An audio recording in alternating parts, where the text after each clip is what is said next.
Ted Turner, and so on. And we were trying to figure out how the mind of the innovator actually works.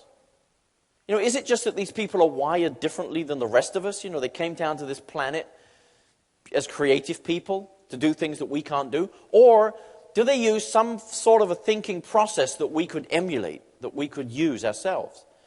And what we found in all of our studies was that the innovators arrived at their discoveries not by sitting there staring out of the window waiting for a light bulb to go off above their heads, but it was actually by looking at the world from a fresh perspective. It was almost as if they were using and wearing different lenses than the rest of us. And by using those lenses, they could spot opportunities that the rest of us couldn't see. We say there were opportunities that were hidden in plain sight. They were out there, but the rest of us were blind to them. So what were these lenses? We found that there were actually 4 specific lenses or perspectives that the innovators use, and I want to share them with you. The first is called challenging orthodoxies. It's taking conventional wisdom inside an industry or even just inside your own company and turning it on its head. It's like if everyone is zigging, why don't we zag? Why don't we do the opposite? Who says that there's, some law of the universe that dictates there's only one way to do business in the food industry or the grocery industry or any other industry?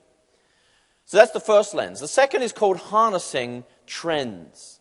It's understanding all of the changes that are taking place in the world around us, whether they're lifestyle changes, sort of consumer changes, technology changes, geopolitical changes, all kinds of stuff, sustainability. What are the trends?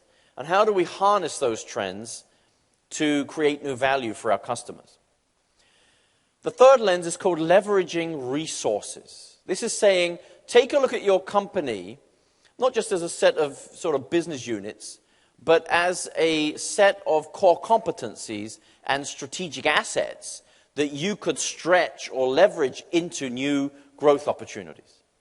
And it's also saying not just the stuff that we have, but the resources that other people have. Could we get together with some other company, whether it's a partner or a supplier or whoever, and combine our resources to create a new opportunity?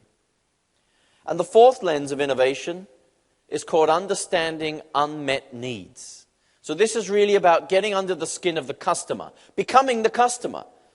Getting into the customer's shoes and looking back at your business from the customer's perspective.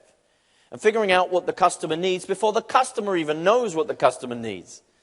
And then addressing those needs before the competition. These are the 4 lenses of innovation. And it's become the most powerful tool that I've ever seen for systematically generating new strategic insights and turning those insights into big breakthrough ideas. And I've used this literally all around the world in all of those 60 countries with all of those companies that you saw earlier.